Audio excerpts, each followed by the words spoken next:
እሺ ይህንን ያዝ እናድርግና ወደ ትምህርታችን እንገባለን። ኦኬ እሺ ወደ ትምህርታችን ስንገባ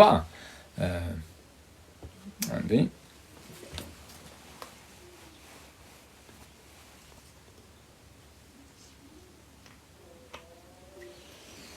እሺ ወደ ትምህርታችን ስንገባ ከዚህ ቀደም በነበረው ትምህርታችን ላይ ምን አይነት ነገርን አይተናል? እንግዲህ መሰረታዊ ክርስትና ትምህርት ነው የምንማማረው ብያችኋለሁ። 4 ቀን ነው የምንማማረው ብያችኋለሁ። የመጀመሪያው ቀን አልፏል። ዛሬ ሁለተኛው ቀን ላይ ደርሰናል። የሚቀሩን ካሁን በኋላ 2 ቀን ብቻ ነው። መቼና መቼ? ሐሙስና ቅዳሜ። ኦኬ ከነገ ወዲያ ዘን ቅዳሜ መሰረታዊ ክርስትና ትምህርት የሚባለው ምን እንደሆነ በክርስትና ውስጥ ታውቁታላችሁ ማለት ነው። በቃ ይሄ ነው። እሺ ከዚህ ቀደም በነበረው ትምህርታችን ውስጥ የእግዚአብሔርን ሕልውና አይተን ነበር አይደል? የእግዚአብሔርን ሕልውና ፈጣሪ እንዳለ ፈጣሪ አለ የሚለውን አንስተን ተመልክተን ነበር። ከፈጣሪ መኖር ጋር በተያያዘ የተለያዩ እይታዎችን አንስተናል። አንዳንዶች ፈጣሪ የለም የሚሉ አሉ። አንዳንዶች ደግሞ ይኑር አይኑር አይታወቅም የሚሉ አሉ። እኛ ግን ኧረ የፈጣሪ መኖር እናውቃለን፣ ፈጣሪ አለ፣ የአምላክም አንድ አምላክ ነው፣ የሁሉ አስገኚ ነው ብለን ከፍጥረት አንጻር አይተናል። ከተለያዩ እንደው ምንድነው ይሄ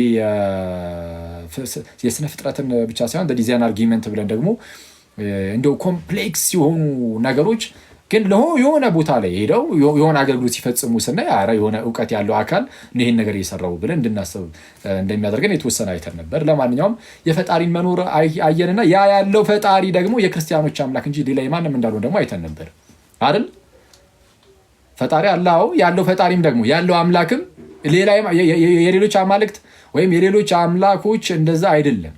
ትክክለኛው ብቸኛው እውነተኛ የሆነው እውነተኛው አምላክ ብቸኛው አምላክ የክርስቲያኖች አምላክ ብቻ እንደሆነ ደግሞ ተመልክተን ነበር። እሱን ያየነው በጌታችን በክርስቶስ ኢየሱስ ትንሣኤ ነው። ጌታችን ኢየሱስ ሞቼ እነሳለሁ ብሎ ተናግሮ ሞቶ ተነስቷል። አንዳንድ ሰው እመቤታችን ተነስታ የለ እንደ የሚል ሰው አለ። አዎ እመቤታችን ተነስታለች። አልዓዛርም ተነስቷል። መማይ ብራዘር ሌሎች በጣም በርካታ የተነሱ እኮ አሉ ከሞት ያስነሳቸው ጌታችን ኢየሱስ። ክርስቶስ ግን ምንድነው? ከክርስቶስ ውጭ ያሉት ማናቸው ሞቼ እነሳለሁ ብሎ ሞተን በስልጣናቸው በደግ ብሎ ሊነሱ የሚችሉ ማንም የለም ጌታችን ኢየሱስ ሲቀር። ክርስቶስ ሞቼ እነሳለሁ አለ። ዮሐንስ ወንጌል ለምሳሌ ምዕራፍ 2 ቁጥር 17 ላይ ከቁጥር 17 19 አካባቢ ጀምሮ ይህን ቤተ መቅደስ አፍርሱት በሶስተኛውም ቀን አነሳዋለሁ አለ። ይህን ቤተ መቅደስ አፍርሱት ሲል አይሁዳውያን ይህ ቤተ መቅደስ ከ47 ዓመት ጀምሮ ይሰራ ነበረ፣ አንተ በ3 ቀን ታነሳዋለህ ነው አሉ። 46 ለ47 ዓመት ሙሉ ፈጅቶ የተሰራውን ቤተ መቅደስ አንተ ማን ስለሆንክ ነው በ3 ቀን የምታነሳው ነው? እነሱ የመሰላቸው ህንፃውን ቤተ መቅደስን ነው። ከታች ዝቅ አለና ዮሐንስ ምን አለ? እርሱ ግን ስለ ሰውነቱ ወይም ስለ ስጋው ቤተ መቅደስ ይል ነበረ አለ። ስለ ሰውነቱ ቤተ መቅደስ ይናገር ነበረ እና ጌታችን ምን አለ? ስለ ስጋው ቤተ መቅደስ ሲናገር ይህን ቤተ መቅደስ አፍርሱት፣ ይኸው ግደሉኝ እስቲ ልሙት፣ በ3ኛው ቀን አነሳዋለሁ። ስለዚህ በ3ኛ ቀን ደግሞ አነሳዋለሁ አለ። አንዳንድ ክፍሎች ላይ አብ አስነሳው፣ የእግዚአብሔር መንፈስ አስነሳው የሚል ሲሉም አሉ። ስለዚህ ማስነሳት ላይ የወልድ ብቻ ስራ አይደለም፣ በወልድ ስራ ውስጥ አብም መንፈስ ቅዱስም አሉ። ስለዛ የአብ የወልድ የመንፈስ ቅዱስ ስራ ነው የክርስቶስ መነሳቱ። ልክ የወልድ መምጣት የወልድ ብቻ ፈቃድ ሳይሆን የአብም የመንፈስ ቅዱስም ጭምር ፈቃድ እንደሆነ ሁሉ የክርስቶስ ሞቶ መነሳትም የአብም የወልድም የመንፈስ ቅዱስም ፈቃድ ነው። የአብ የወልድ መንፈስ ቅዱስ ስራ ነው ትንሣኤው። ስለዛ ክርስቶስ ሞቼ እነሳለሁ አለ፣ ቃሉን አከበረ። ሞቼ እነሳለሁ ብሎ ቃሉን አከበረ። ታዲያ አሁን አንተን መቱ እንደዚህ አይነት አካል ኢማጂን፣ እሞታለሁ ግን በ3ኛው ቀን እነሳለሁ ብሎ ማለት ነው። ሞቶ ከዛ በ3ኛው ቀን ከተነሳ ያን ሁሉ ተአምር አድርጎ ያውም ማለት ነው። አንተ ሞታ አትቀርም ሲል አሜን አትልም ትላለህ። ኦፍኮርስ ኧረ በስመ አብ አሜን ጌታዊ ትላለህ። ያውም በነቢያት ሁሉ የተመሰከረለት እንደሆነ ስታይ ማለት የሆነ ዝም ብሎ የሆነ አንድ ራንደም ጋይ ተነስቶ እንዲህ ብሎ እኮ አይደለም። ክርስቶስ ሲመጣ ዝም ብሎ የሆነ ሰዓት ላይ ብቅ ያለ እንደዛ መስሎ ይታያቸዋል። እንደዛ እኮ አይደለም። በነቢያት ሁሉ ሲመሰከርለት ኖሮ ነቢያቱ ሁሉ ጠብቀው ተስፋ አድርገውለት ነቢያት የተናገሩለት እርሱን መሲሁን እኮ ነው ያገኙት ሐዋርያቱ። እና መሲህ እርሱ ኢየሱስ ክርስቶስ በነቢያቱ የተነገረለት ነው እና በነቢያት የተነገረለት ተገኘ፣ ተገለጠ። እርሱ ተገልጦም ደግሞ ሞቼ እነሳለሁ እናንተም ሞታችሁ አትቀሩም ካለ አሜን ብለህ ትቀበላለህ። በእርሱ በኩል የተላለፈው ትምህርትን አስተምህሮን ሁሉ ደግሞ ትቀበላለህ። በክርስቶስ በኩል የተላለፈውን አስተምሩ። በቃ ቃሉን አክብሮ አሳይቶናል። እንዴ ሞቶ የተነሳ አካል ሲናገርና ዝም ብለህ እንደዚሁ አይዟችሁ የሚል ብቻ አንድ ነው እንዴ? አይሆንም እኮ ክርስቶስ አሳይቶናል። አሳይቶን በግልጥ አሳየን እኮ። በስመ አብ እርግጠኞች ነን። አሁን እርግጠኞች ነን እንደምንነሳ በጣም እርግጠኞች። ስለዚህ ለዘላለም እንደማይኖሩ ሰዎች አይደለም የምንኖረው። አየህ አሁን አንተ ተስፋ አትቆርጥም። አሁን ሞተ በዛው የምትቀርብ ይሆን አስቧል። ላይፍን ማለት ምንድን ነው የሚመስለው? ላይፍ ራሱ የተወሰነ ጊዜ ኑሬ ከዛ በኋላ በዛው በቃ ጠፋለሁ የሚል ሀሳብ ጭንቅላት ውስጥ ቢኖር ኖሮ ማለት ነው በጣም አስቸጋሪ ነበረ። ማለት ህይወት ራሱ የሆነ ተስፋ ቢስ ይሆናል። ግን ለዘላለም እንደምትኖር ስታስብ ያኔ እርሱ ያበረታል። ለዘላለም እንደምትኖር ስታስብ እርሱ የሚያበረታ ይሆናል። ለማንኛውም በክርስቶስ ኢየሱስ ትንሣኤ የክርስቲያኖች አምላክ ብቻ ትክክለኛ እንደሆነ አውቀናል። ዛሬ የምንማማረው ትምህርት በጣም በአጭሩ ነው። እሺ ማስረዳችሁ 30 ደቂቃ የሥላሴን ትምህርትም ለምን መሰረታዊ ክርስትና ትምህርት እንማራለን የሚለውንም በስሱ እነግራችኋለሁ። ከ30 እስከ 40 ደቂቃ በወስድባችሁ ነው። ወዲያው ጨርሰን እንሰነባበታለን ማለት ነው። እሺ እንግዲህ የክርስቲያኖች አምላክ ትክክለኛው አምላክ ከሆነ የሚል ጥያቄ ይነሳል። በስመ ክርስትና በጣም በርካታ ሃይማኖቶች አሉ። ከነሱ ውስጥስ እሺ አሁን ኦኬ እስልምና ትክክል አይደለም አላችሁ። ለምሳሌ ሌሎች ቤተ እምነቶችም ትክክል አይደሉም፣ ትክክለኛው ክርስትና ነው አላችሁ። ግን በክርስትና ስምም እኮ በጣም በርካታ ሃይማኖቶች አሉ። ከነሱ ውስጥስ ትክክለኛውን በምን ማወቅ ይቻላል? ሞርሞኑ ተነስቶ ክርስቲያን ነኝ ይላል። ኦንሊ ጂሰሱ ተነስቶ ክርስቲያን ነኝ ይላል። የአዋ ምስክሮች ነን የሚሉት ሰዎች ተነስተው አርዮሳውያን ናቸው ክርስቶሳውያን ነን ይሉሃል። በፕሮቴስታንት ውስጥ ያሉ የተለያዩ ቤተ እምነቶች እየተነሱ የፈለገውን ትምህርት ይክድና ድህነት ላይ ክዶ ቅዱስ ቁርባንን ክዶ ጥምቀትን ክዶ ኢማጂን ሚስጥራትን ክዶ ክርስቲያን ነኝ ብሎ ሊመጣልህ ይችላል ከፈለገ። ማን ይከለክሏል? ያው ለማለት ማለት ነው። የክርስቲያን ነኝ ብሎ ለመምጣት ማንም አይከለክለውም። በምንድን ነው የሚታወቀው? እንደዚህ ውጥንቅጡ በጠፋ ዓለም ውስጥ የሃይማኖት ግብ ውስጥ ያው በክርስትና ስም እንኳን ኖሮ በምንድን ነው የሚታወቀው ትክክለኛው ሃይማኖት? እሱን ለማወቅ ምን ያስፈልጋል? መሰረታዊ የክርስትና ትምህርትን ማወቅ። ስለዚህ ጉዳይ መጽሐፍ ቅዱስ የሚናገረው ስላለ ማለት ነው። እንግዲህ ሁሉም ቤተ እምነቶች በክርስትና ስም ያሉ ቤተ እምነቶች ሁሉ የሚያምኑት አንድ ነገር አለ። ለመዳን እምነት ያስፈልጋል ይላሉ። መጽሐፍ ቅዱስም እዚህ ላይ እንግዲህ በጣም ግልጽ ነው፣ ክሪስታል ክሊር ነው። ስለዛም ለመዳን ማመን ያስፈልጋል ከተባለ ደግሞ ምንድን ነው የምታምነው? እምነት ከመስማት አይደለም ወይ? ያው እምነት ከመስማት ከሆነ መስማትም በእግዚአብሔር ቃል ከሆነ ልክ ቅዱስ ጳውሎስ በሮሚ መልእክቱ ምዕራፍ 10 ላይ እንደሚናገረው እምነት ከመስማት ነው፣ መስማትም በእግዚአብሔር ቃል ነው። ስለዚህ የእግዚአብሔርን ቃል ሰምተህ ነው የምትድነው። የእግዚአብሔርን ቃል በትክክል ነግረውሃል አልነገሩህም ነው? የእግዚአብሔርን ቃል በትክክል ነግረውሃል ወይስ አልነገሩም? ካልነገሩ አትድንም። በትክክል የእግዚአብሔርን ቃል ካልሰማህ የምታምነው እምነት ከእግዚአብሔር ቃል የተነሳ የሆነ እምነት ስላልሆነ አያድንም። ያ እምነት የሚያድነው እምነት ምን አይነት እምነት ነው? ትክክለኛ የእግዚአብሔር ቃል ተሰምቶ የሚመጣው እምነት፣ እሱ ነው የሚያድነው። ለምሳሌ ሥላሴ የሚባል ነገር የለም አብ ኢየሱስ ነው ብሎ ለምሳሌ አንድ ሰው መቶ ቢሰብክ ኦንሊ ጂሰሶች እንደዛ ነው የሚሰብኩት። እንደዛ ብሎ መቶ ቢሰብክና ይህንን ነገር ሰምተህ ብታምን ኢየሱስ ብቻ በቃ አብ ኢየሱስ ነው ብለህ ብትይዝ ማለት ነው። ከዛ በኋላ አመንክ ይህንን። ከዛ በኋላ እኮ ኢየሱስ ሞቶልኛል ተነስቶልኛል ምናምን ኢቨን እነሱ ጥምቀትም ያድናል ይላሉ ምናምን ብለህ አመንክ፣ ግን አትድንም። ለምን? ትክክለኛውን የእግዚአብሔርን ቃል አላገኘህም። ለምሳሌ የሥላሴን ትምህርት ክዳል። ለምሳሌ የሥላሴን ትምህርት ክዳል። የሥላሴን ትምህርት ከካድከው መሰረታዊ የክርስትና ትምህርትን እምቢ ብለሃልና የአንተ እምነት የተመሰረተው በሐሰተኛ ትምህርት ላይ ስለሆነ የማዳን ኤፊካሲ የማዳን ብቃት የለውም።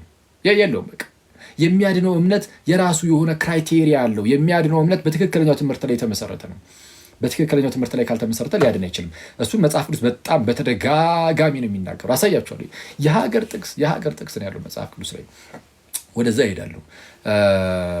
እሺ እዛ ላይ ሄጂ የተወሰነ ነገር ላሳያችሁና ከዛ አንዲት ነገራችሁና ከዛ በኋላ ወደ ሥላሴ ትምህርት ደግሞ ሄደን በጣም ለጥቂት ደቂቃ አሳያችኋለሁ። ያው በዚህ ትምህርቶቻችን ላይ እንደምታውቁት አሁን መሰረታዊ ክርስትና ትምህርት ብዬ ለ4 ቀን ሰጣችሁ። በጣም ጥልቀት ያለው ነገር አይደለም የምሰጣችሁ። እንደው መሰረታዊ ናት ሊስት በቃ ማወቅ ያለባችሁን የተወሰነ ነገር ለመስጠት ያህል ነው። ስለዚህ አጠር አድርጌ እሰጣችኋለሁ ማለት ነው። እሺ ቅድም እንዳልኳችሁ በጣም በተደጋጋሚ የማነሳላችሁ አንድ የመጽሐፍ ቅዱስ ክፍል አለ አይደል? በዚህ በሮሜ መልእክት ምዕራፍ 10 ላይ ቅዱስ ጳውሎስ የተናገረው ከቁጥር 13 ጀምሮ በአይሁዳዊና በግሪክ ሰው መካከል ልዩነት የለምና አንዱ ጌታ የሁሉ ጌታ ነውና ይላል።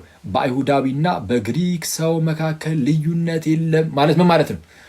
በአይሁዳዊ ማለት ህዝበ እስራኤል ማለት ነው። አይሁዳውያን ናቸው። ህዝበ እስራኤል ከጥንት ጀምሮ የእግዚአብሔር ህዝብ ተብለው ይኖሩ ነበረ። እነርሱ የተገረዙ ናቸው። የእግዚአብሔርን ቃል ማደራ ተቀብለዋል። በዚህም የአይሁድ ብልጫ አለው ተብሎ ተነግሮለታል ሮሜ 3 ላይ። ግን ክርስቶስ ኢየሱስ መጣ። ሲመጣ አይሁዳውያንም ራሳቸው ምንም እንኳን የእግዚአብሔር ቃል ቢቀበሉም ህግን ቢቀበሉም በህጉ ግን ፍጹም ሆነው ጻድቅ ሆነው መኖር አልቻሉም። ስለዚህ ሁሌም ኃጢአትን እየሰሩ ይወድቁ ነበር። ኃጢአተኞች ናቸው። ሁሉም ከኃጢአት በታች ነው። አይሁዳውያንም ጭምር ማለት ነው። አሕዛብ ብቻ አይደሉም። አሕዛብ ያልተገረዙ ናቸው። የእግዚአብሔርን ህግ አልተቀበሉም። አዎ በህገ ልቦና ያሉ ናቸው። ግን ከኃጢአት አንጻር ስታዩት ግን ህግ የተቀበሉም ህግ ያልተቀበሉም በቃ ኃጢአተኛ ናቸው። አሕዛብም አይሁዳውያንም። ስለዛ ክርስቶስ ሲመጣ ለሁለቱም መጣ። ለኃጢአተኛ ሁሉ መጣ። ለኃጢአተኛ ሁሉ ለማንና ለማን? ለአይሁዳውያንም ለአሕዛብም ለአሕዛብም። ስለዚህ ምን አለ ቅዱስ ጳውሎስ ሲናገር በአይሁዳዊና በግሪክ ወይም በአሕዛብ ማለት ነው። የግሪክ ሲል አሕዛብ ማለት ነው። በአይሁዳዊና በግሪክ ሰው መካከል ልዩነት አለ? የለም። በሁለቱ መካከል ልዩነት የለምና አንዱ ጌታ የሁሉ ጌታ ነውና። አየው፣ አንዱ ጌታ የሁሉ ጌታ ነውና ለሚጠሩትም ሁሉ ባለጠጋ ነው። አንዱ ጌታ የሁሉ ጌታ ነውና የአይሁዳዊም የግሪክም የአይሁዳዊ ብቻ የሚባል ጌታ የለም። የአይሁዳዊም የግሪኩም ወይም የአሕዛቡም ጌታ ነውና አንዱ ጌታ የሁሉ ጌታ ነውና ለሚጠሩትም ሁሉ ባለጠጋ ነውና የጌታን ስም የሚጠራ ሁሉ ይድናልና። የማንን ስም የሚጠራ? የጌታን ስም የሚጠራ የጌታን ስም የሚጠራ ሁሉ ይድናልና። እንግዲህ ያላመኑበትን እንዴት አድርገው ይጠሩታል ይላል። ልክ የጌታን ስም የሚጠራ አዎ ይድናል። ተመልከቱ፣ የጌታን ስም የሚጠራ ምን ይላል? ይድናል። እሺ፣ የጌታን ስም ለመጥራት ግን ምን ማድረግ አለባቸው? ማመን አለባቸው። ሳያምኑ ይጠሩታል እንዴ?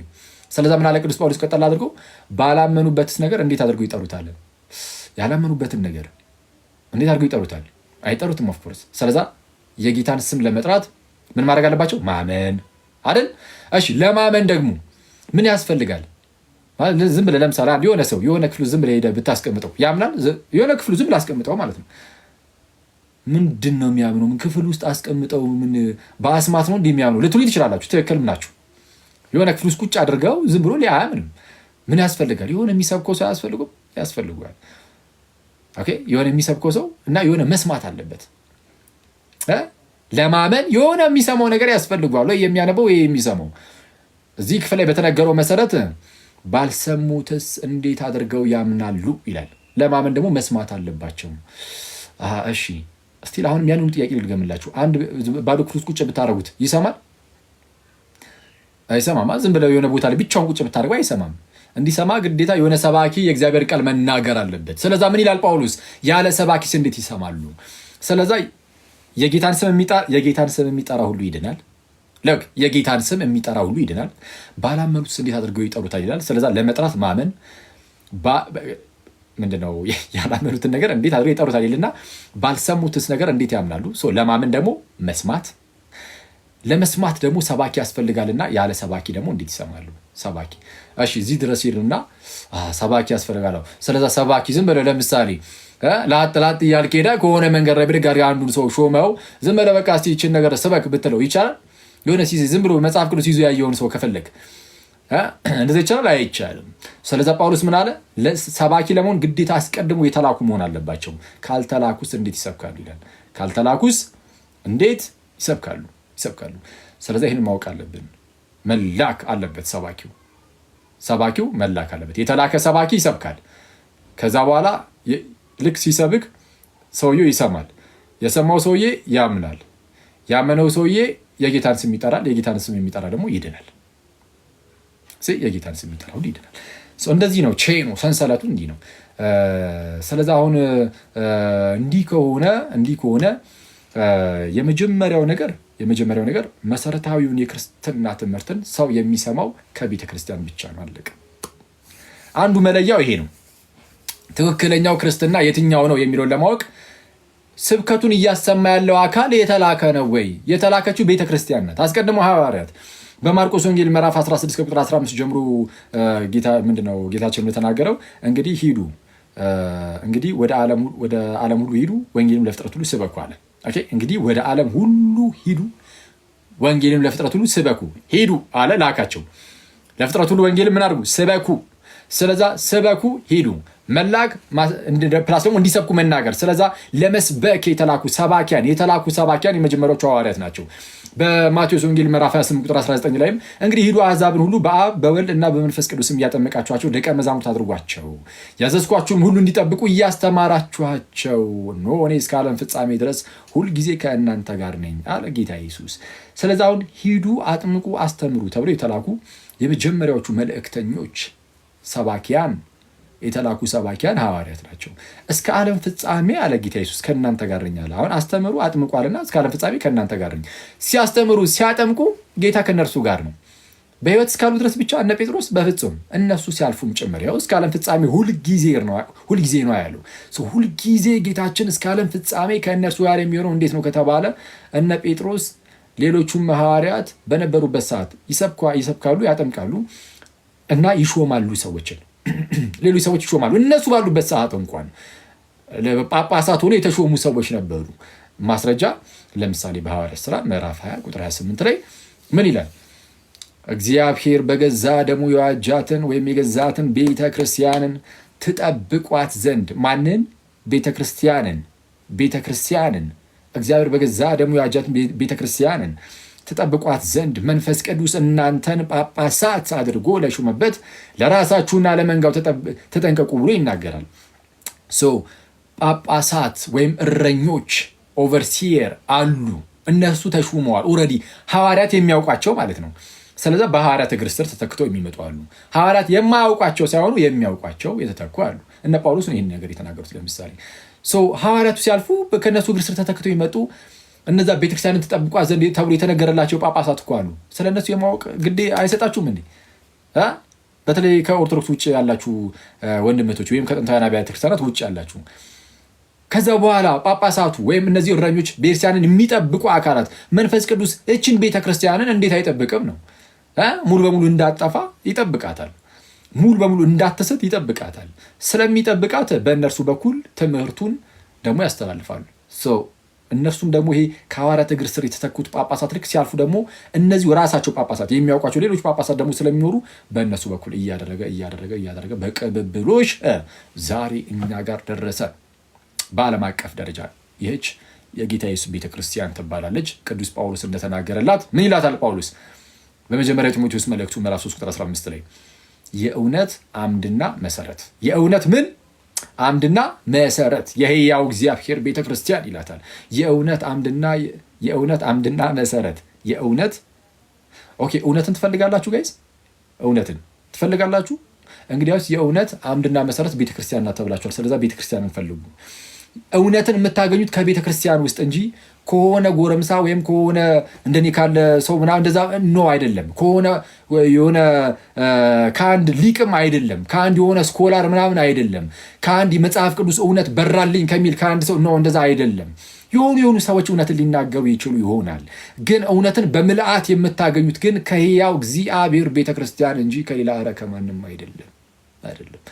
ስለዛ እውነትን የምታገኙት የእውነት አምድ እና መሰረት ከተባለችው ከቤተ ክርስቲያን ነው አለ። ከዚህ ውጭ ግን ልትሳሳቱ ትችላላችሁ፣ ልትስቱ ትችላላችሁ። አገኘውኝ ብለህ ለራስህ መምህርን ሹመ ያ መምህር ከሳታ አንተም አብሮ ትስታለህ። እና መጽሐፍ ቅዱስ ደግሞ እንደዛ አልተናገረልን ማለት የሆነ አንድ ግለሰብ እየተነሳ ያድሳል፣ አንድ ግለሰብ እየተነሳ ይመራል፣ ምናምን ይነዳል። እንደዛ የሚባል ነገር የለም መጽሐፍ ቅዱስ ላይ የእውነት አምድ እና መሰረት ብሎ የሕያው እግዚአብሔር ቤተክርስቲያን በእርሷ እንዴት መኖር እንደሚገባ ታውቅ ዘንድ ጽፍልሃለሁ ያለው። በእርሷ እንዴት መኖር እንደሚገባ ስለዛ በቤተ ክርስቲያን ስለመኖር እንደዛ ነው የተጻፈው የተነገረው።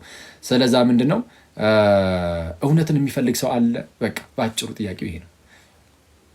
በጣም ብዙ በክርስትና ስምም እኮ ብዙ ሃይማኖቶች አሉ። ኦኬ እሺ፣ እውነትን ፈልገህ ነው የምትጠይቀው ከሆነ እውነትን የምታገኘው ከቤተ ክርስቲያን ነው። አለቀ። የእውነት አምድና መሰረት ናት ተብሎ ተነግሯል። እሺ፣ ያችኛዋ ቤተክርስቲያን እና ምን ሙሉ ወንጌልስ ቤተክርስቲያን አይደለች እንዴ? ሞርሞንስ ቤተክርስቲያን አይደለች እንዴ? የአዋ ምስክር ኦንሊ ጂሰሶች ቤተክርስቲያንን ይሉ የለ እንዴ? ትክክለኛዋ ቤተክርስቲያን በምን ትታወቃለች ታዲያ? በምን አወቃችሁ ማለት ጥንታዊት ቤተክርስቲያን እንደሆነች ትክክለኛ ቤተክርስቲያን ከጥንት ጀምሮ የመጣችሁ እንደሆነች በምን ታውቃለህ? በአጭሩ ቤተክርስቲያን ትክክለኛ ቤተክርስቲያን የትኛዋ እንደሆነች ለማወቅ 2 መስፈርቶችን መያዝ በቂ ነው። በተደጋጋሚ ነግሬያቸዋለሁ። ትክክለኛ ቤተክርስቲያን የትኛዋ እንደሆነች ለማወቅ አንደኛ ቤተክርስቲያን ማለት ምን ማለት ነው? ጉባኤ ማለት ነው። ኤክሌሲያ ወይም ቤተ ክርስቲያን ማለት የተጠሩ ለሆነ ዓላማ የተጠሩ ሰዎች ስብስብ ጉባኤ ማለት ነው። የአማኞች ህብረት፣ የአማኞች ስብስብ ማለት ነው። እና ያ ጉባኤው ማለት ነው እንደ ጉባኤ ከሐዋርያት ጀምሮ መጥቷል ወይ ነው። አሁን ያለህበት ጉባኤ በጉባኤነት ደረጃ በሆነ መንገድም ይሁን ወደኋላ ስትቆጥር ያለምንም መቋረጥ ወደኋላ ስትቆጥር ወደኋላ ትሬስ ባክ ስታደርግ ሐዋርያት ድረስ ትሄዳለህ። ከዛ ጌታ ድረስ ማለት ነው ትሄዳለህ። ለምን? ይህን መስፈርት ማን አደረገው? ጌታ አመጣ እንደዚህ አይነት ነገር አክሊል። እንደዚህ አይነት መስፈርት አለ አለው። ከመጽሐፍ ቅዱስ ማስረጃ አለ። የስ ለምሳሌ ቤተክርስቲያንን የሰራት ጌታችን ኢየሱስ ነው። ተመልከቱ ጋይስ፣ ቤተክርስቲያንን የሰራት ጌታችን ኢየሱስ ነው። በማቴዎስ ወንጌል ምዕራፍ 16 ከቁጥር 18 ላይ ጌታችን ኢየሱስ ጴጥሮስን እንደዚህ አለ፣ አንተ ጴጥሮስ ነህ፣ በዚህ ዓለት ላይ ቤተክርስቲያንን እሰራለሁ፣ የገሃነም ደጆችም አይችሏትም አለ። ሰው በዚህ ዓለት ላይ ቤተክርስቲያንን እሰራለሁ አለና የገሃነም ደጆች አይችሏትም። አንደኛ በዚህ ዓለት ላይ አለና ቤተክርስቲያንን ነው ያለው። ሰው ቤተክርስቲያን የኢየሱስ ነች። ሰው እርሷን እሰራለሁ አለ። ስለ ህንፃ አይደለም። ስለ ህንፃ ነው የሚሆነው። ኢየሱስ ህንፃ እሰራለሁ ምናምን አይደለም። ቤተክርስቲያንን እሰራለሁ ማለት ይሄን ጉባኤውን የኛን ቤተክርስቲያናችንን ማለት ነው። ጉባኤውን እሰራለሁ አለና የገሃነም ደጆችም አይችሏትም። አንደኛ ቤተክርስቲያን ጉባኤውን የኔ ነው የሚለው ኢየሱስ። ይህ ጉባኤ አሁን እያወራንለት ያለው ጉባኤ የግለሰብ አይደለም፣ የኢየሱስ ነው። የኢየሱስ የጌታ ናት። ቤተክርስቲያን የማን ናት? የጌታ ቤተክርስቲያን ባትባል የሚሉ ሰዎች ተነስተው እንደነበረ የቅርብ ጊዜ ትውስታችን ነው። አንዳንድ ሰዎች ከኛ ወገን ይሆኑ ግን እኛ ያላክ ናቸው እንዳለው ጳውሎስ አዋቂ ነው። ማለከም ኦፍኮርስ ግን ቤተክርስቲያን የኢየሱስ ነች። ጌታ ኢየሱስ ቤተክርስቲያን ይላታል እና የጌታ ቤተክርስቲያን ናት። ቤተክርስቲያን በቃ አለቀ። የኢየሱስ የጌታ ቤተክርስቲያን ናት እና ለማንኛውም የጌታ ቤተክርስቲያን እርሷ ደግሞ የገሃነም ደጆች አይችሏትም ተባለላት። የገሃነም ደጆችም አይችሏትም። ለምንድን ነው የገሃነም ደጆች ያልቻሉት? ማለት የገሃነም ደጅ ማለት ደጅ ምንድን ነው? የሚያስገባል የሆነ ደጅ።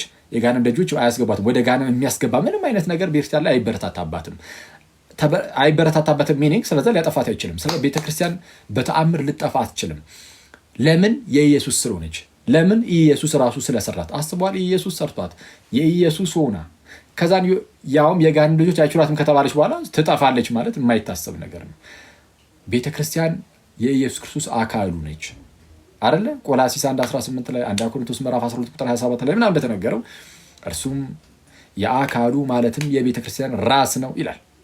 የአካሉ ማለትም የቤተክርስቲያን ራስ ነው ይላል። ስለዛ ቤተክርስቲያን የክርስቶስ ኢየሱስ ምኑ ነች? አካሉ ናት።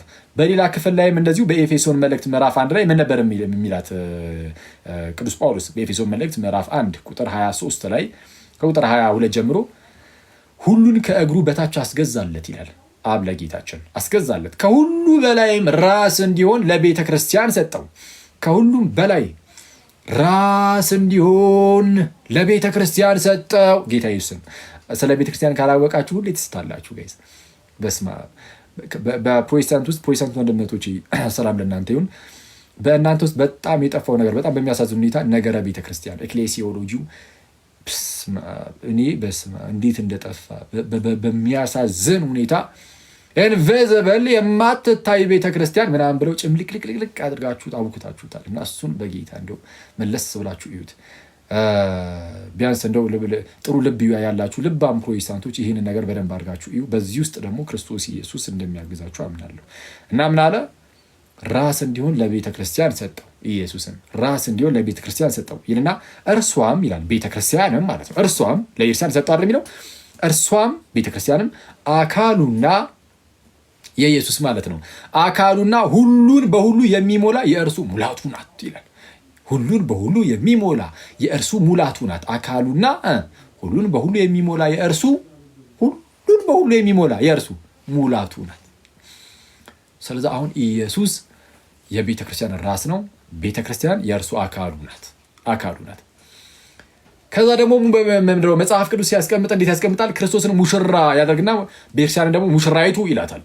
ሙሽራይቱ በማለት ውስጥ ክርስቶስ ሙሽራ እንደመሆኑ ሙሽራይቱን እንዴት እንደሚጠብቃት እንዴት ራሱን አሳልፎ እስኪሰጥ ድረስ ደግሞ እዚሁ ኤፌሶን መልእክት ምዕራፍ 5 ቁጥር 25 ጀምራችሁ አንብቡ። ባሎች ሆይ ክርስቶስ ደግሞ ቤተክርስቲያንን እንደወደዳት እናንተ ሚስቶቻችሁን ውደዱ፣ በውሃ መታጠብና ከቃሉ ጋር አንጽቶ እንዲቀድሳት ራሱን ስለ እርሷ አሳልፎ ሰጠ እኮ ብሎ እንደተናገረ ማለት ነው። እንዲህ ብሎ ይናገርና ምንድነው እድፈት ወይም የፊት መጨማደድ ወይም ነውር ወይም እንዲህ ያለ ነገር ሳይሆንባት ቅድስት ክብርት የሆነች ቤተክርስቲያንን ለራሱ እንዲያቀርብ ፈለገ፣ ወደደ ብሎ ይናገራል። ስለዛ የፊት መጨማደድ ሳይኖርባት ሳታረጅ ማለት ነው። ሁሌም የሚጠብቃት ሙሽራ አላት። እንዴ አንተ ሙሽራው ምንድነው አቅመ ቢስ ያደርጉታል አንዳንድ ሰዎች። ሙሽራውን ቤተክርስቲያን አርጅታ አደስናት ይላል አንዳንድ ሰው። አረ ቤተክርስቲያን እንደ ክርስቲያን በዓለም አቀፍ ደረጃ ስህተት ውስጥ ወድቃ በፍጹም ሊሆን አይችልም። ቤተክርስቲያን የሆነ አካባቢ ላይ ባይዜ ልትስት ትችላለች። የሆነ አካባቢ ላይ ስህተት ሊገባባት ይችላል። ስህተት ሊገባባት አይችልም። የሆነ አካባቢ ላይ ያለች ቤተክርስቲያን በዓለም አቀፍ ደረጃ ሳይሆን የሆነች አካባቢ ላይ ያለች ቤተክርስቲያን ውስጥ ስህተት ነገር ሊነገር ይችላል። ስለዛ ምን ታደርጋለች? ያቺ ቤተክርስቲያን ግዴታ ከዓለም አቀፉ ቤተክርስቲያን መነጠል የለባትም። ሁሌም ራሷን ዘሌ ልጠፍ ነው ማድረግ ያለባት። ሄዳ ከዓለም አቀፉ ወጣ ብዬ የራሴን አራምዳለሁ የሚል ቤተክርስቲያን ካለ መጨረሻው ጥፋት ነው የሚሆነው። ለምሳሌ የካቶሊክ ቤተክርስቲያን ስታለች፣ ምናልባት ስታለች ብላችሁ የምታምኑ ከሆነ ስታለች አይደል? እንግዲህ ከሳተች በፊት ለምሳሌ የሮም ቤተክርስቲያን ማለት ነው የካቶሊክ የሮም ቤተክርስቲያን በዓለም አቀፋዊቱ ቤተክርስቲያን ውስጥ ነበረች አልነበረችም? ነበረች። ግን ይኸው አሁን ስታለች እየተባለ ነው። በዓለም አቀፋዊት ቤተክርስቲያን ውስጥ የነበሩ አብያተ ክርስቲያናት ስህተት ውስጥ ሊወድቁ ይችላሉ። ስለዛ ጥንቃቄ ማድረግ አለባቸው። እነ ቆጵርያኖስም ይህንን ነው የሚናገሩት። ሴፕሪያን ሁሌም ቢሆን የሆኑ አካባቢ ላይ ያሉ አብያተ ክርስቲያናት ከዓለም አቀፉ ጋር ሁሌም ግንኙነት ሊኖራቸው ይገባል፣ በጣም በሰፊው። አሊያ ግን የእንደራሴ ነገር ለምሳሌ ቢጀመር በተለይ በሃይማኖት ደረጃ እንደዚ አሁን አክቹዋሊ የሃይማኖት ነገር አሁን ግልጽ ሆኖ እንትን ስላለ የሚያሻማ ነገር አይኖርም። በእርግጣው ላይ ግን የእንደራሴ ነገር ብድግ እያደረገ ሃይማኖትን በቃ ይሄ እንዲህ ነው እያለ ቢመጣ ያቺ ክርስቲያን ትጠፋለች፣ ኑፋቄ ውስጥ ትወድቃለች። ከዛ በኋላ ራሷን ከክርስትና ታወጣለች ማለት ነው። ስለዛ በጣም ጥንቃቄ ይፈልጋል ማለት ነው። ሁሌም ቢሆን በዓለም አቀፍ ቤተክርስቲያን ስር ከዓለም አቀፍ ቤተክርስቲያን ላይ ልጥፍ ማለት ያስፈልጋል፣ ግዴታ ነው። ስለዛ አሁን ላይ የትኛውም አብያተ ክርስቲያናት በኢትዮጵያም ያለችው ይሁን በግብፅም፣ በሲሪያም፣ በማላንካራ በህንድም፣ በሲሪያም፣ በየትኛውም በኤርትራም፣ በውጭ በሌሎችም እኛ ባላወቅ ነው እግዚአብሔር ግን ባወቀው ባሉ አብያተ ክርስቲያናት በዓለም ዳርቻ ሁሉ ያሉ አብያተ ክርስቲያናት እንዳይወድቁ ግዴታ የዓለም አቀፉን ነገር ሁሌም መያዝ አለባቸው። የዓለም አቀፉን ማይዝ ካለ ይቆረጣል። ምንም ይሄ ግልጽ ነው። ያው ሮም ለምሳሌ ስታለች አይደል የምንለው። የሮም ቤተክርስቲያን የሳተችው ገና በፊትም ቤተክርስቲያን ውስጥ ሳትሆን ቀርታ አይደለም። ቤተክርስቲያን ውስጥ ነበረች ግን ሳተች፣ ስህተትን ተቀበለች። ስለዛ እንደዚህ አይተዋል። በቤተክርስቲያን ደረጃ ስህተት ውስጥ ወድቃለች ተብሎ ሊነገርላቸዋል። ለማንኛውም ግን በዓለም አቀፍ ደረጃ ቤተክርስቲያን አትስትም። የማትስትበት ዋናው ምክንያት ምንድን ነው? በዓለም አቀፍ ደረጃ ቤተክርስቲያን ሳተች ማለት የድህነት መንገድ ሁሉ ተዘጋ ማለት ነው። ቤተክርስቲያን ከሌለች ድህነት የለም። ባይዚ ቤተክርስቲያን ከሌለች ድህነት አይኖርም። ይኖራል ያለ ቤተክርስቲያን? ይኖራል እንዴ? ያለ ቤተክርስቲያን ድህነት አይኖርም። ሰው ለመዳን አምኖ መጠመቅ አለበት። አስቡት፣ ለማመን እውነተኛ ወንጌል መሰበክ አለበት። እርሱ ደግሞ ስታለች እውነተኛው ወንጌል ጠፍቷል ያስብላል። ማጥመቅ አለባት። ለማጥመቅ ደግሞ እሷ ራሱ ማጥመቅ የማትችል ሆናለች፣ ስታ ወድቃለች ሙሉ በሙሉ። ስለዛ ድህነት አይኖርም ማለት ነው። እንደዛ ሊሆን አይችልም። ስለዛ መንፈስ ቅዱስ ሁሌም ቢሆን ወደ እውነት ሁሉ ይመራታል። ዓለም አቀፋዊቷን ቤተክርስቲያን ስለዛ ጌታችን ኢየሱስ ደግሞ ሁሌም ይጠብቃታል እና በዚች ቤተክርስቲያን እውነተኛይቱ ትክክለኛይቱን ቤተክርስቲያን በምን ይታወቃል ከተባለ የመጀመሪያው ክራይቴሪያ ስለማጠፋ ቤተክርስቲያን ማለት ነው ስለማጠፋ እንደ ጉባኤነቷ ከሐዋርያት ጀምሮ የመጣች ጉባኤ ውስጥ አለ የለም። በቃ ይሄን ራስን ጠይቀው። ኧረ እኔ አንድ አጋጣሚውን የዛሬ 50 ዓመት አካባቢ የተመሰረተው ጉባኤ ውስጥ ነው ያለሁት ምናምን የሚል ሰው ካለ ምን ይሻላል አክሊል የሚል ሰው ካለ ጥንታውያን አብያተ ክርስቲያናትን ጥንታውያን አብያተ ክርስቲያናትን ማየት አለብህ። እሱ ነው የሚያዋጣው። ስለዚህ የመጀመሪያው ጉባኤው እንደ ጉባኤ በአንድም በሌላ መንገድ ወደኋላ ስትሄድ ሐዋርያት ድረስ ትሄዳለህ ወይም ከሐዋርያት ጀምሮ የመጣ ነው ወይም ከሐዋርያት ጀምሮ የመጡ አብያተ ክርስቲያናት ስር የነበረ ነው ወይ? ለምሳሌ ከሐዋርያት ጀምሮ የመጡ አብያተ ክርስቲያናት ይኖሩና እነሱ ራሳቸው የተከሏቸው ናቸው ወይ? እነዚህ ቤተክርስቲያናት ያሉ አሁን አብያተ ክርስቲያናት እሱ መታወቅ አለበት። ለምሳሌ የሙሉ ወንጌል እንዱሰራውን ሙሉ ወንጌል ስላልኩኝ የሚታወቀው እኛ ሀገር ብዙ ጊዜ እሱ መሰለኝ በጴንጤ ውስጥ ወይም ሌሎች የጴንጤ ዲኖሚኔሽኖችንም ይሁን እነሱ ለምሳሌ የተከሏቸው ማን ናቸው? የትኞቹ ዓለም አቀፋውያን ማነው? የትኞቹ ጥንታውያን አብያተ ክርስቲያናት ናቸው የተከሏቸው? የትኞቹም አይደሉም። የሆኑ ግለሰቦች ናቸው፣ ጴንጤ ግለሰቦች ናቸው የመሰረቷቸው። ስለዛ ሊሆን አይችልም። እና እንደነዚህ አይነት አብያተ ክርስቲያናት አንደኛ በቃ አሁን ቀጥታ ወጪ ይሆናሉ ማለት ነው። ከጨዋታ ወጪ ናቸው ብዬ አስባለሁ። ሁለተኛው መመዘኛ ደግሞ ያቺ ራሷ ከጥንት ጀምሮ የመጣች ጉባኤ ያልናት ራሷ ደግሞ እውነተኛ የሆነ ሐዋርያዊ አስተምህሮ ደግሞ ያስፈልጋታል። የትኛውም በቃ ለመዳን ግዴታ ሐዋርያዊ አስተምህሮ ትክክለኛ ከኑፋቄ ጸዳ አስተምህሮ ያስፈልጋል። ከዚህ ጋር በተያያዘ መጽሐፍ ቅዱስ ምን እንደሚል ጥቂት ነገር ልጥቀስላችሁና በቃ እንጨርስ። ሁለተኛ ጢሞቴዎስ ምዕራፍ 4 ቁጥር 3 ያው በተደጋጋሚ እንደነዚህ አይነት ክፍሎችን አስተማምረናል። አክቹዋሊ አዲስ ሰው ካለ ለመድገም ያህል እንዲህ ይላል ጳውሎስ በሁለተኛ መልእክቱ ለጢሞቴዎስ በላከለት ማለት ነው ምዕራፍ 4 ቁጥር 3 ላይ ሕይወት የሚገኝበትን ትምህርት የማይታገሱበት ዘመን ይመጣልና ይላል። ልክ ምን አይነት ትምህርትን? ሕይወት የሚገኝበት ትምህርት። ሕይወት የሚገኝበት ትምህርት አለ። ስለዛ ትምህርት ሲሪየስ ጉዳይ ነው ማለት ነው። አንዳንዶች እንደሚሉት በዋና ሃይማኖት አይደለም፣ በቃ በኢየሱስ ማመን አለቀ ሌላው የሚል ሰው አለ። ምንድነው በኢየሱስ ማመን ማለት? እስቲ ምንድነው በኢየሱስ ማመን ማለት? እሺ ስላሴንስ ብትክድ በኢየሱስ አምነ ትድናለህ አትድንም ነው የምትሉት አይደለ? ከሆነ በቃ ዝም ብሎ በኢየሱስ ማመን ብቻ ብለህ አወሳስበህ ዝም ብለህ እንደዚሁ ቀላል አድርገህ የምታልፈው ነገር ሳይሆን አስተምህሮ ያስፈልጋል ማለት ነው። ሕይወት የሚገኝበትን ትምህርት የማይታገሱበት ዘመን ይመጣል። ነገር ግን ጆሮቻቸውን የሚያሳክክ ስለሆነ እንደገዛ ምኞቶቻቸው ለራሳቸው አስተማሪዎችን ያከማቻሉ። በድቅ እያደረገ ለራሱ ሁሉም አስተማሪን ያከማቻል። ከዛን ይጠፋል ማለት ነው። እውነትንም ከመስማት ጆሮቻቸውን ይመልሳሉ፣ ወደ ተረትም ፈቀቅ ይላል።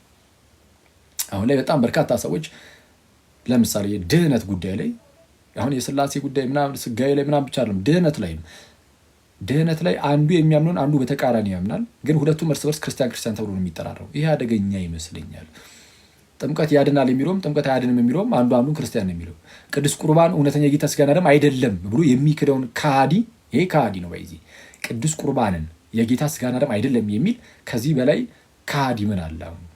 በስመ አብ ኢየሱስ በዚህ ደረጃ ወዶን የሰጠንን ይህንን ታላቅ ሚስጥር የሚክድ አጋንንት ካልሆነ እኔ ሌላ ምንም አይደለም። በስመ አብ እና ለዛም ነው በነገራችን ላይ ኢቨን የፕሮቴስታንቲዝም መስራች ዶክተር ማርቲን ሉተር ልክ መመስረት ሲጀምር እንግዲህ የራሱን ሀሳቦችን ማቅረብ ሲጀምር ቅዱስ ቁርባንን የሚክዱትን ከአጋንንት ጋር ነው የሚያመሳስለው እና ይህንን በማለት ውስጥ ትክክል አለ ሉተር ትክክል አለ ይህንን እና እኔ ቅዱስ ሚስጥርን ራሱ ኢየሱስ የሰጠውን የሚክድ ይሄ በቃ በጣም ከአጋንንት ሊትራሊ ከአጋንንት ነው የሚሆነው። ስለዛ በጣም ጥንቃቄ ይፈልጋል፣ መለስ ማለት ያስፈልጋል።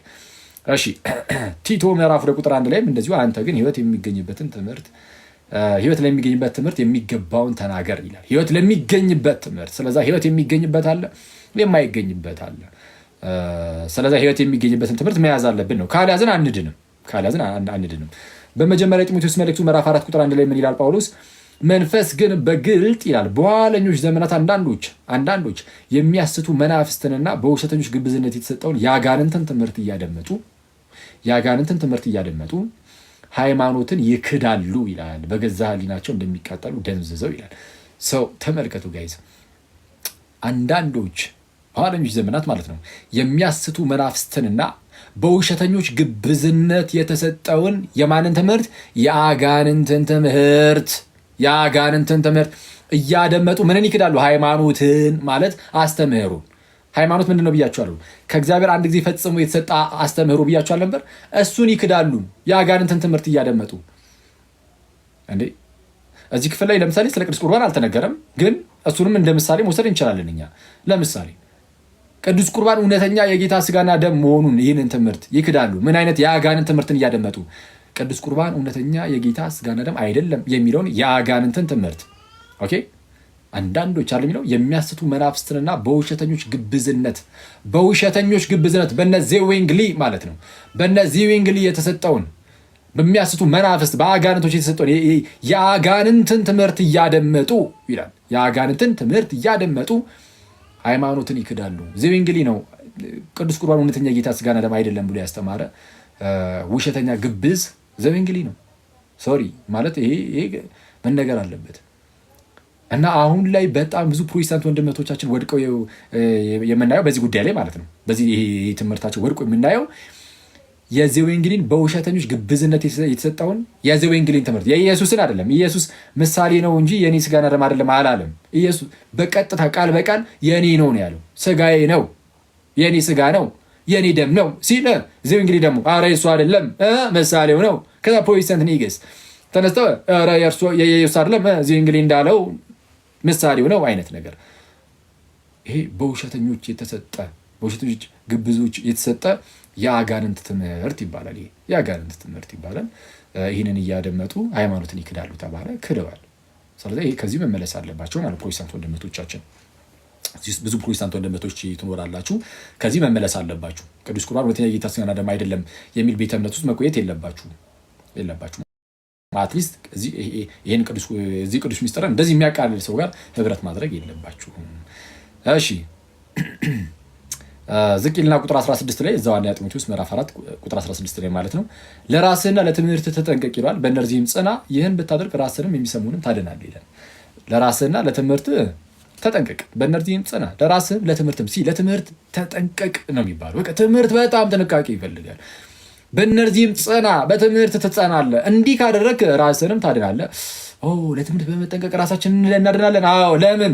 ትምህርት የተሳሳተ ከሆነ ልጠፋ ነው። እንዲህ በጣም ሌሎችም ፕሮቴስታንቶች አይደለም ሌሎችም ወንድም እህቶቼ ድነናል ብላችሁ አስባችሁ ቁጭ ብላችሁ የተሳሳተ ትምህርት ውስጥ ካላችሁ እንደጠፋችሁ ግን ታውቁታላችሁ በጌታ።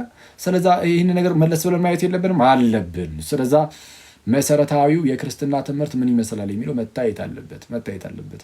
ስለዛ ምን አለ? ለራስህና ለትምህርት ተጠንቀቅ፣ በእነርዚህም ጽና፣ ይህን ብታደርግ ራስህን ታድናለህ። ራስን ብቻ አይደለም ደግሞ በጣም በሚያስገርም ሁኔታ የሚሰሙህንም ታድናለህ። የሚሰሙትንም ያድናል። እንዴት? እነዛ ሰዎች ሲሰሙ ትክክለኛውን ትምህርት ከእርሱ ካገኙ ይድናሉ። ለዛ ነው። ካላገኙ ግን ባይጸና ለትምህርቱ ባይጠነቀቅ ግን አይድኑም። እነዛ ሰዎችን ለማዳን ስትል እንደው እባክህን በትምህርት ጽና። ስለዛ ትምህርት አስፈላጊ ነው ማለት ነው አይደል? ስለዛ መሰረታዊ ክርስትና ትምህርትን የምንማርበት ዋናው ምክንያት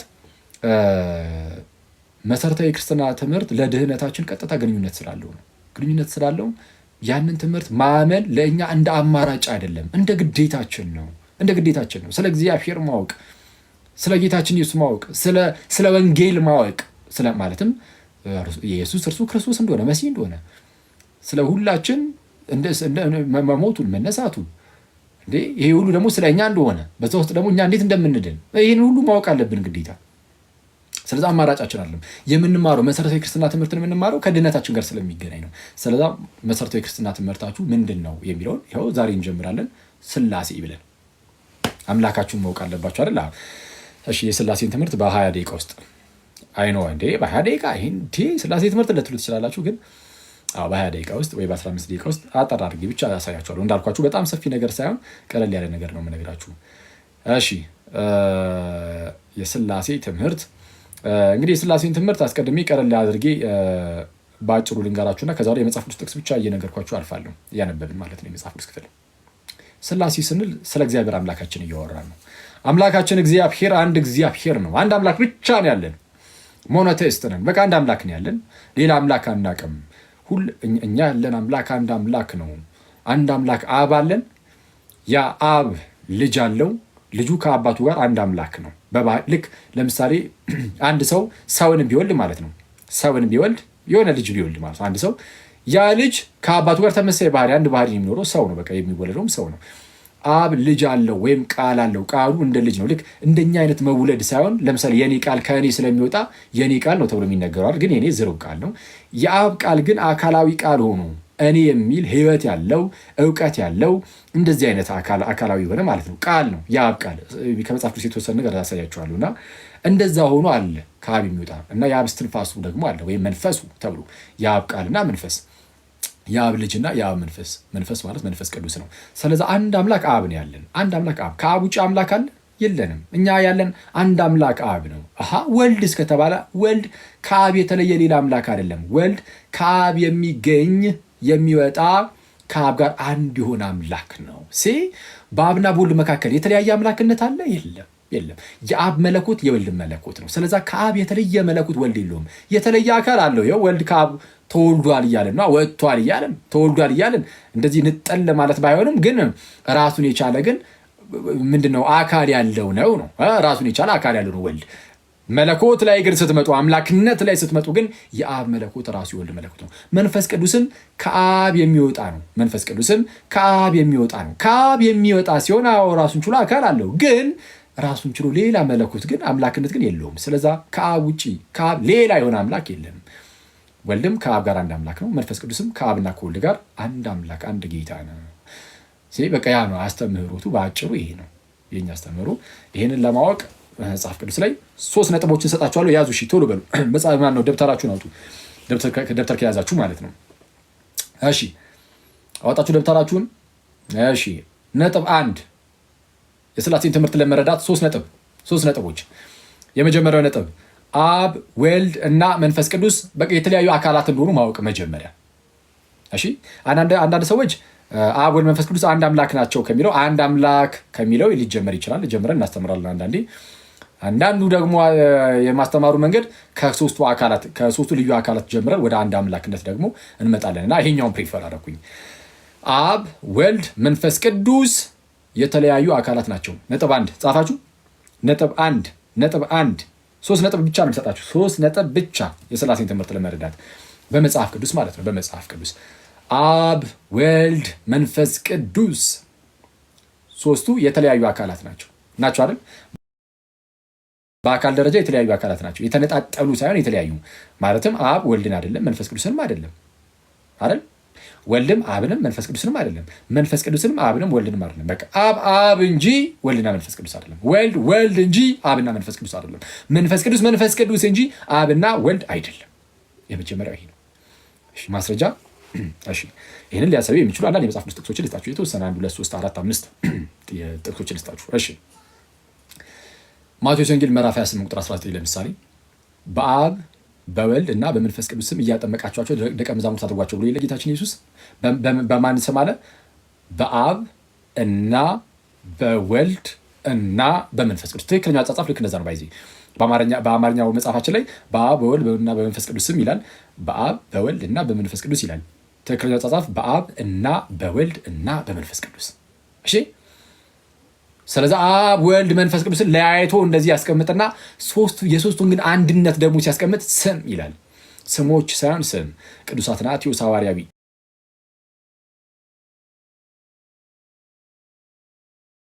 ምን ብሎ ይናገራል?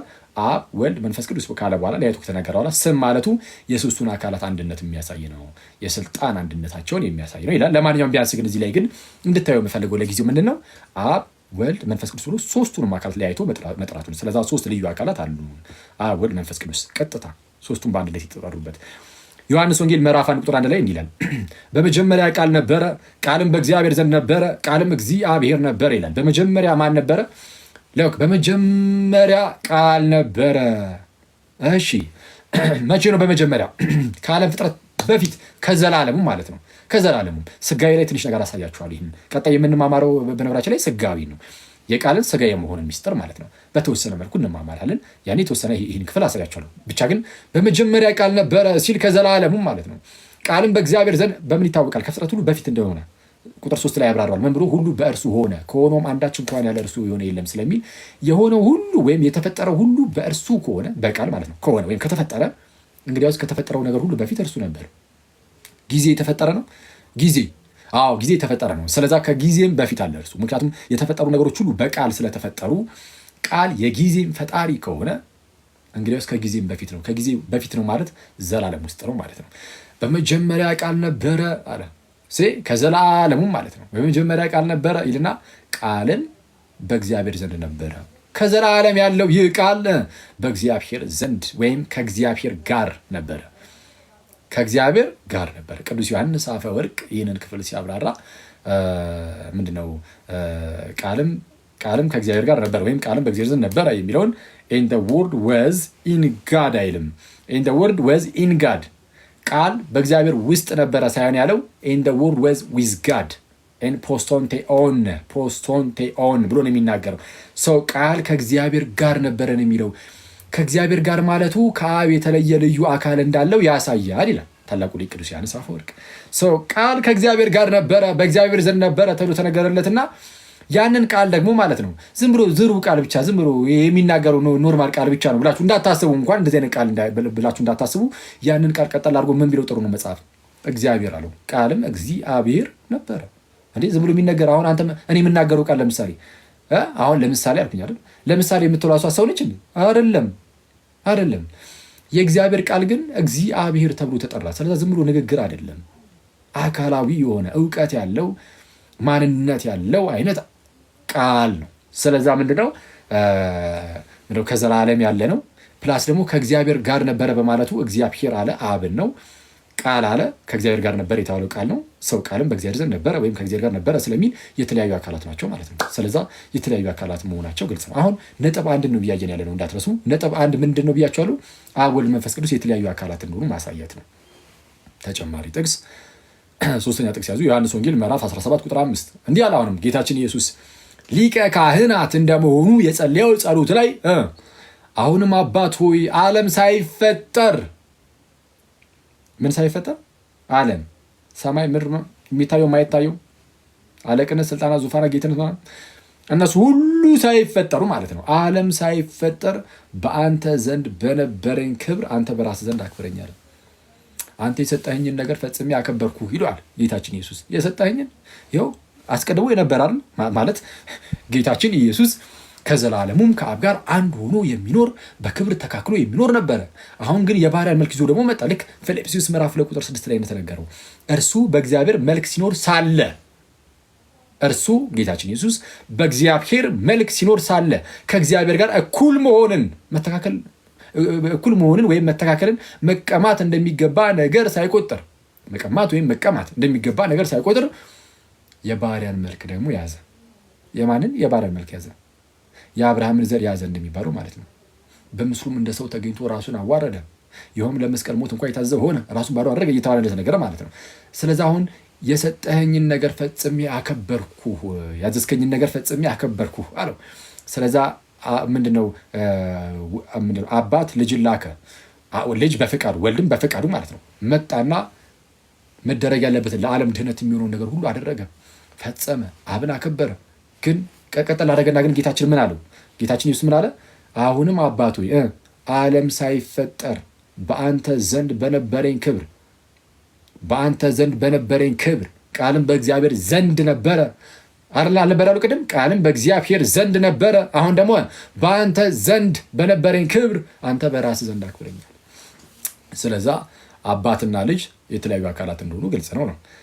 ዮሐንስ ወንጌል ምዕራፍ 14 ቁጥር 16 ላይ ስለ መንፈስ ቅዱስ ደግሞ እንዲህ ተባለ። አብና ወልድ የተለያዩ አካላት ናቸው እንዳያችሁት። እንዲህ ይላል፣ እኔም አብን እለምናለሁ አለ ጌታችን ኢየሱስ። አሁን ጌታችን ኢየሱስ እኔም አብን እለምናለሁ ካለ የተለያዩ አካላት ናቸው፣ ግልጽ ነው። ለዘላለምም ከእናንተ ጋር እንዲኖር ሌላ አጽናኝ ይሰጣችኋል አለ። ለዘላለም ከእናንተ ጋር እንዲኖር ምን ይሰጣችኋል? ሌላ አጽናኝ። ለዘላለም ከእናንተ ጋር እንዲኖር አጽናኝ ይሰጣችኋል አይደለም ያለው፣ ሌላ አጽናኝ ነው ያለው። ይሄ በጣም ወሳኝ ቃል ነው። አሎን ፓራክሊቶን ይላል። አሎን ፓራክሊቶን፣ ሌላ አጽናኝ። ሌላ መባሉ ከማን ነው ሌላ ብሎ የለየው? ከራሱ ጌታችን ከእነርሱ ጋር ሳለ ፓራክሊቶን ነው እሱ ራሱ። ጌታችን ራሱ አጽናኝ ነው። ጌታችን ከእነርሱ ጋር ሳለ ራሱ ጌታችን ጰራቅሊጦስ ተብሎ ተጠርቷል። በነገራችን ላይ በመጀመሪያ ዮሐንስ መልእክት ምዕራፍ ላይ ቁጥር 1 ላይ ጠበቃ ተብሎ የተተረጎሙ ማለት ነው። ጌታችን ከእነርሱ ጋር ሳለ አዎ አጽናኝ ነው፣ ግን ሊሄድ ነው። ደግሞ ሲሄድ ዝም ብሎ እንደ ኦርፋን ወላጆች እንደሌላቸው ልጆች የሚተዋቸው አይደለም። ሌላ አጽናኝ ይልክላችኋል፣ እርሱም ዓለም የማያየው በእናንተ የሚኖረው ቅዱሱ የእግዚአብሔር መንፈስ ነው። ስለዛ ሌላ አጽናኝ ተባለ። ስለዛ መንፈስ ቅዱስ ወልድ ነው ኢየሱስ ነው አይደለም። መንፈስ ቅዱስ ኢየሱስ አይደለም። ይኸው ሌላ ተብሏል። መንፈስ ቅዱስ አብ አይደለም። ለምን? አብን እለምነዋለሁ ይልክላችኋል አለ። ስለዚህ አብ ይልከዋል ስለተባለ አብ ራሱን በራሱ ላከ አትሉም መቼስ አይደል? ስለዚህ መንፈስ ቅዱስ የተለየ አካል ነው። ስለዚህ አንዳንዶች የሥላሴ ትምህርት ላይ ሁለት አይነት ጽንፍ የረገጠ ምንፍቅና አለ። አንዳንዱ ሶስቱን አካላት ጭፍልቅ አድርጎ በቃ አንድ አካል ነው ያለው የሚል አለ፣ ልክ እንደ ኦንሊ ጂሰስ። አንዳንዱ ደግሞ ኦንሊ ጂሰሶች አክቹዋሊ የተወሰነ ትምህርታቸው ይለዋወጣል። ስለዚህ እነሱ ሙሉ በሙሉ ላይወክል ይችላል። አትሊስት ግን እነሱም አንድ አካል ነው የሚሉት። አንዳንዶቹ ደግሞ ሶስቱን አካላት ማለት ነው ሶስት አማልክት ያደርጋሉ። ሶስት አካላት አሉ አዎ ይሉና ሶስት መለኮት እኩል የሆኑ ሶስት መለኮቶች አሉ፣ ወይም ደግሞ የሚበላለጡ አይነት እንደዛ አድርገው የሚይዙ አሉ። ከሁለቱም ጽርፎች መራቅ አለብን። የክርስትናው ትምህርት መካከል ላይ ነው። እንዴት ያለ ነው? አዎ ሶስት አካላት አሉ። ሶስቱ አካላት አይጨፈለቁም። በኋላ ላይ እንደምናየው ግን ሶስቱም አካላት ግን አንድ አምላክ እንደሆኑ ደግሞ እናያለን። አሁን ግን እንዳትረሱ ከአንደኛው ጽንፍ እየራቀን ነው። ከየትኛው ጽንፍ? ሶስቱን አካላት ከሚጨፈልቁ ከነሱ ርቀናል፣ ከእንደነዚህ መናፍቃን።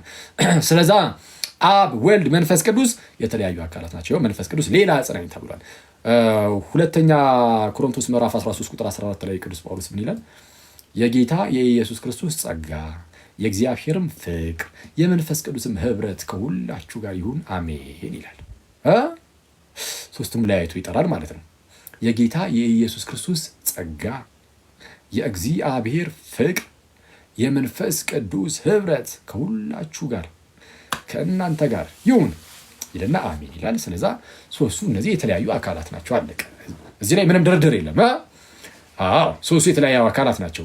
ሶስቱ የተለያዩ አካላት ናቸው። ከዛን አሁን ይሄ የመጀመሪያው ነጥብ ነው። አብ ወልድ መንፈስ ቅዱስ የተለያዩ አካላት ናቸው የሚለው አንደኛ ነጥብ። ሁለተኛ ነጥብ ያዙና ከዛን አንድ ነጥብ ብቻ ነው የምትቀረን፣ ጨርሰን እንለያያለን። ሁለተኛ ነጥብ አብ ወልድ መንፈስ ቅዱስ አምላክ ናቸው። አብ አምላክ ነው፣ ወልድ አምላክ ነው፣ መንፈስ ቅዱስ አምላክ ነው።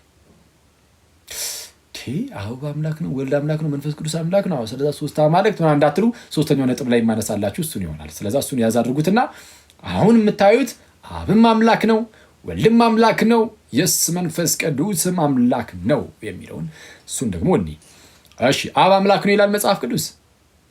አዎ ይላል። ማስረጃ ያዛችሁ። ነጥብ 2 አብ ወልድ መንፈስ ቅዱስ አምላክ ስለመሆናቸው፣ አማልክት ስለመሆናቸው አላልኩም። አምላኮች ስለመሆናቸው አላልኩም። አምላክ ስለመሆናቸው ብዬ በብዙ ቁጥር መጥራቴ የአካላትን አምላክ ብዬ በነጠላ መጥራቴ ደግሞ ባህሪያቸውን አምላክነታቸውን የሚያሳይ ነው። የራሴን ቃል አንድም ብዬ አመሰጠርኩት እንዲ ረሱት። ሁለተኛው ነጥብ እሱ ነው፣ እንዳትረሱ። አብ ወልድ መንፈስ ቅዱስ አምላክ መሆናቸው። እሺ አንደኛ አብ አምላክ ነው። አሁን ከአብ እንጀምር። የማቴዎስ ወንጌል ምዕራፍ 11 ቁጥር 25 በዚያን ጊዜ ኢየሱስ መልሶ እንዲህ አለ፣ አባት ሆይ የሰማይና የምድር ጌታ። አባት ሆይ አለና ጌታችን ኢየሱስ የሰማይና የምድር ጌታ። የሰማይም የምድርም ጌታ ከተባለ አምላክ ነው አይደለም? አምላክ ነው፣ አለቀ። ስለዚህ አብ አምላክ ነው። ተጨማሪ ማስረጃ ዮሐንስ ወንጌል ምዕራፍ 17 ቁጥር 3 ላይ ጌታችን ኢየሱስ አሁንም እንዲህ ብሎ ጸለየ፣ እውነተኛ አምላክ የሆንክ አንተን ብቻ የላከውንም ኢየሱስ ክርስቶስን ያውቁ ዘንድ ይህች ዘላለም ሕይወት ናት አለ። እውነተኛ አምላክ የሆንክ አንተን ብቻ። እውነተኛ ምን አምላክ? እውነተኛ አምላክ ነው ማን? አብ። ስለዚህ አብ አምላክ ነው አይደለም? አብ አምላክ ነው። ተጨማሪ ማስረጃ ሁለተኛ የጴጥሮስ መልእክት ምዕራፍ 1 ቁጥር 17 ከገናናው ክብር አለ።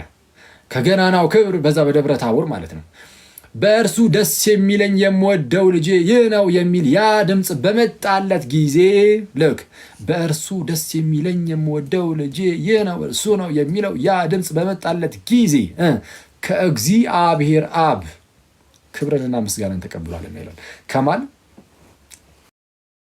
ከማን? ከእግዚአብሔር አብ። እግዚአብሔር አብ ተብሎ ይጠራል ብዙ ጊዜ። አብ እግዚአብሔር የሚለው ቃል ራሱ እንደ ስም እንደ መጠሪያ ስም ሆኖ ይሰጠዋል። ብዙ ጊዜ ኦፍኮርስ አብም እግዚአብሔር ነው፣ ወልድም እግዚአብሔር ነው፣ መንፈስ ቅዱስም እግዚአብሔር ነው። ግን ለአብ በተለየ መልኩ መጠሪያም ጭምር ማለት ነው። ኤኒዌይስ እርሱን እርሱትና የሆነ ቴዎሎጂካል የሆነ ነገር እርሱትና ለጊዜው ቢያንስ እግዚአብሔር አብ። ስለዛ አብ እግዚአብሔር ነው፣ አምላክ ነው። የመጨረሻ አንድ ጥቅስ ጌታችን ኢየሱስ ዮሐንስ ወንጌል ምዕራፍ 3 ቁጥር 16 ላይ እንዲህ አለ፣ እግዚአብሔር አንድያ ልጁን እስኪሰጥ ድረስ ዓለምን እንዲሁ ወዶታል አለ። አንድያ ልጁን እስኪሰጥ ዓለምን እንዲሁ ወዶታል። አንድያ ልጁና ማን? አንድያ ልጁን ካለ አብን ነው። ምክንያቱም አንድያ ልጁን አባት ማለት ነው። አብ ማለት አባት ነው። እሱን ሲጠራው ግን ማን ብሎ ጠራው? እግዚአብሔር አምላክ ብሎ ጠራው። ስለዚህ አብ እግዚአብሔር ነው።